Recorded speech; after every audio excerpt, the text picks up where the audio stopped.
All right, so Joker, Folie, Deux, total flop. Right. And everyone's trying to figure out, like, how... I mean, remember Joker back in 2019?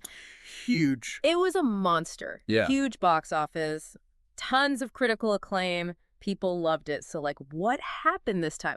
Well, we're going to dive into this whole Hollywood mystery. Yeah. And trust me, there is a lot to unpack here.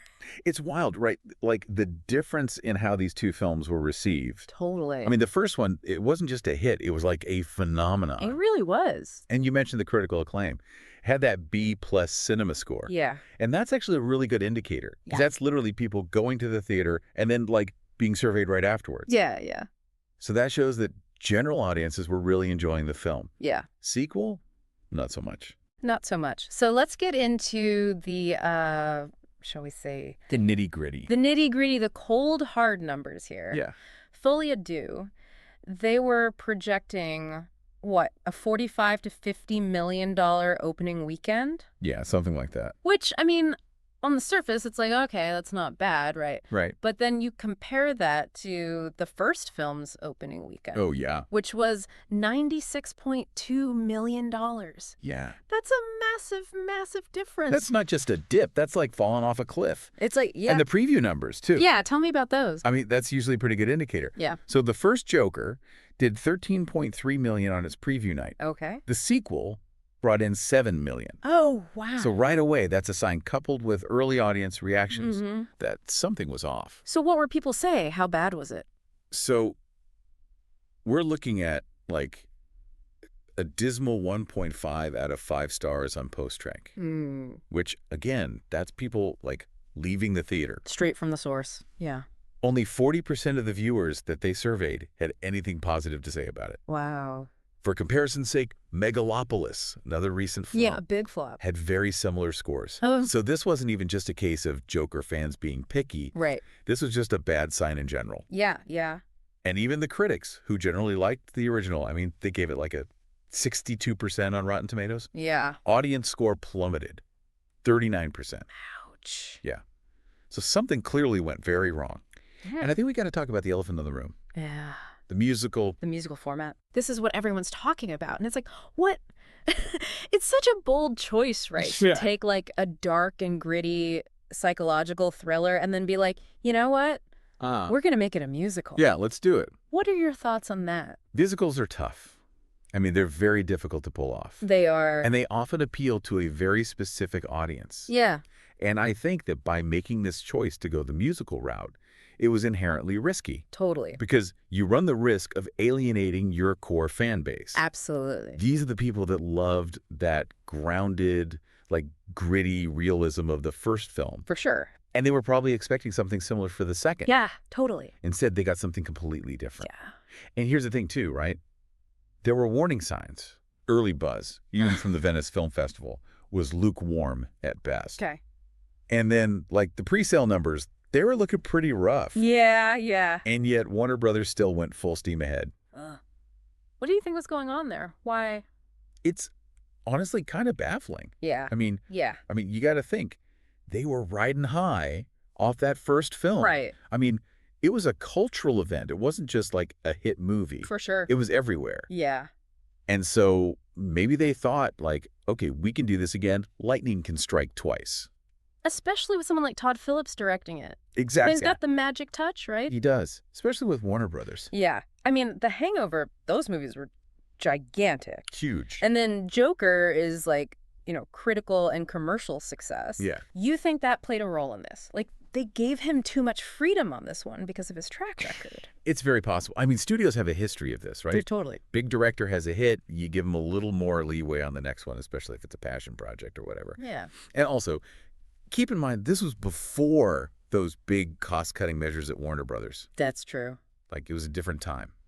Do you think that if they had already done all those cuts, you think maybe they would have, like, pumped the brakes on this whole musical thing? I mean, it's impossible to know for sure, but Yeah. it's an interesting thought because you look at the budget for Folie, Deux, it was $190 million. Wow. That's a lot of money. That's a whole lot of money. And then you compare that to the original, which was made for like $70 million. Which is still a lot of money, but yeah. It is.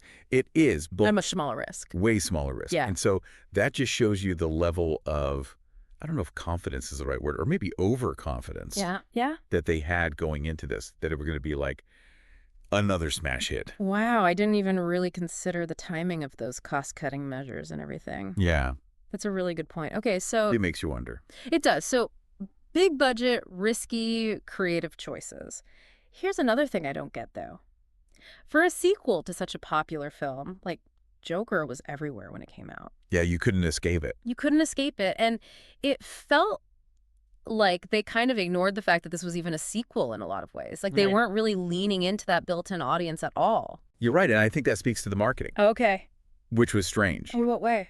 It's like they were trying to target a completely different audience than the one that made the first film so successful. Interesting. It's like, rather than focusing on, all the stuff that people loved about the first one, like that dark tone, the social commentary, Joaquin Phoenix, amazing performance. Yeah.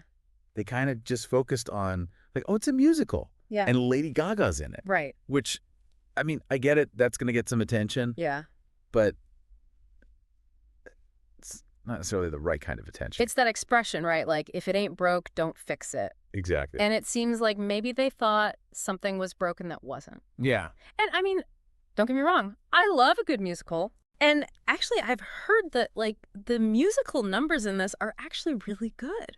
Yeah, some critics have even compared them to, like, scenes from A Star is Born, even Bohemian Rhapsody. Really? Yeah, which those are both hugely successful movies. They are. And they're both musicals in their own right. So it's like, maybe there's a good movie in there somewhere, but it got lost in translation. It's like trying to put a square peg in a round hole. Yeah. It's just not going to work. You're going to force it, and it's going to be a mess. It's wrong shape. It's the wrong shape. You got to be the right shape for the hole. Exactly. Okay, so speaking of things that don't fit, right? Okay. We were talking about those audience scores. Yeah. And how, like, dismal they were. Yeah. But there's something else interesting in there. There is. Right. Like a deeper layer to this. A deeper layer to the onion, if you will. Oh, I like that. Yeah. A deeper layer to the onion. So peel it back for me. What is it? Okay, so lay it on me. What's the inside scoop on those audience scores? So it turns out that men over 25, like the biggest demographic for the first Joker. Yeah. They gave Folie a failing grade. Wow. Which, look, that's not to say that all men dislike musicals. Right. But I think it just goes to show you that there was this huge disconnect between, like, the target audience and what they were actually given. Yeah. Like, they completely forgot who made this franchise, commercially successful in the first place. Like, they forgot. If you don't have that core audience on board. Yeah, you're already starting off on the wrong foot. Yeah. And so it's like that miscalculation, I think, just speaks to this. Totally. This larger trend that we're seeing in Hollywood, where studios are just, like, chasing trends. Rather than, like, actually trying to understand what audiences want. Yeah. And, like, what really connects with them. Totally. And it's like, yeah, musicals can be popular, but you got to do it right. For sure. And I don't know if this was the right way to go. So the big takeaway here for me is, like, don't just follow the hype, right? Yeah. Think critically about, the movies you're watching. Like, next time something's weird or you're not really feeling it, ask yourself, like, who was this actually made for? Exactly. Did it work? Yeah. Or was this just a big swing and a miss? Yeah, I was like, whose taste are we actually trying to satisfy here? Is it just to get, like, a quick buck at the box office? Well, really. Or are we actually trying to make something meaningful? Yeah, I like it. All right, well, that is a wrap on our deep dive into Joker. Folie Deux. A flop for the ages. A flop for the ages. So we dug into those box office numbers. Dismal numbers. Dismal. We unpacked those audience reactions. Yeah, what was they thinking? We talked about all those risky choices, those creative choices that maybe didn't quite land the way they were hoping. Just a recipe for disaster. Oh, it was a mess. A beautiful mess, but still a mess. Yeah. But hey, you know what? Sometimes we learn more from our flops, right? Absolutely. Than our successes. Absolutely. So until next time, stay curious. Keep asking those questions. And remember, sometimes the biggest flops teach us the most valuable lessons. I love it.